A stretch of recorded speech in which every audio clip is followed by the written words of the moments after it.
جگنو مشکل الفاظ کے معنی. جگنو رات کو اڑنے والا کیڑا جس میں روشنی نکلتی ہے. کاشانہ گھر. سفیر کسی ملک کا ایلچی. غربت پردیس. مہتاب چاند. تکمہ بٹن. پیراہن لباس یا قمیص. حسن قدیم مراد قدرت کا حسن جو ازل سے ہے. جھلک چمک. گہن گرہن وہ دھبا جو کسی خاص وقت میں چاند یا سورج کو لگتا ہے. ظلمت تاریکی یا اندھیرا. طالب مانگنے والا. سراپا پورے طور پر. رنگین ہوا مراد دل کو بھانے والی آواز. مرغان جمع مرغ پرندے. دل بری پیارا ہونا. تپش تڑپ. امتیاز فرق. گل پھول. رنگین کرنا رنگ دار بنانا. آرسی آئینہ. شجر درخت. روانی بہنا. بے کلی بے چینی. سحر صبح. بانکی مراد خوبصورت. زوال اتار یا دن کا ڈھلنا. پری مراد تشخص.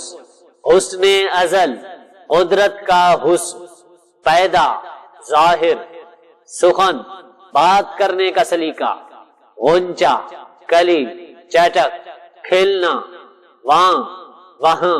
کسک ٹھیس یا درد. انداز گفتگو بات کرنے کا طریقہ. نغمہ ترانہ مراد چہچہانا.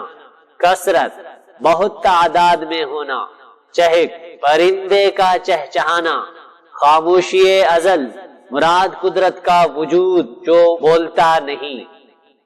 جگنوں کی روشنی ہے کاشانہ چمن میں یا شمع جل رہی ہے پھولوں کی انجمن میں. آیا ہے آسمان سے اڑ کر کوئی ستارہ یا جان پڑ گئی ہے مہتاب کی کرن میں. یا شب کی سلطنت میں دن کا سفیر آیا. غربت میں آ کے چمکا گمنام تھا وطن میں. تکمہ کوئی گرا ہے مہتاب کی قبا کا. ذرہ ہے یا نمایاں سورج کے پیراہن میں. حسن قدیم کی یہ پوشاک ایک جھلک تھی. لے آئی جس کو قدرت خلوت سے انجمن میں. چھوٹے سے چاند میں ہے ظلمت بھی روشنی بھی. نکلا کبھی گہن سے آیا کبھی گہن میں. پروانہ ایک پتنگا جگنو بھی ایک پتنگا. وہ روشنی کا طالب یہ روشنی سراپا. ہر چیز کو جہاں میں قدرت نے دل بری دی. پروانے کو تپش دی جگنو کو روشنی دی. رنگین نوا بنایا مرغان بے زباں کو. گل کو زبان دے کر تعلیم خامشی دی. نظارہ شفق کی خوبی زوال میں تھی. چمکا کے اس پری کو تھوڑی سی زندگی دی. رنگی گیا سحر کو بانکی دلہن کی صورت. پہنا کے لال جوڑا شبنم کی آرسی دی. سایہ دیا شجر کو پرواز دی ہوا کو. پانی کو دی روانی موجوں کو بے کلی دی. یہ امتیاز لیکن ایک بات ہے ہماری. جگنوں کا دن وہی ہے جو رات ہے ہماری. حسن ازل کی پیدا ہر چیز میں جھلک ہے. انسان میں وہ سخن ہے غنچے میں وہ چٹک ہے. یہ چاند آسماں کا شاعر کا دل ہے گویا. وہاں چاندنی ہے جو کچھ یہاں درد کی کسک ہے.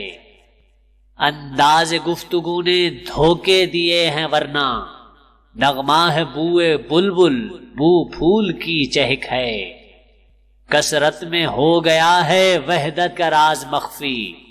جگنوں میں جو چمک ہے وہ پھول میں مہک ہے. یہ اختلاف پھر کیوں ہنگاموں کا محل ہو.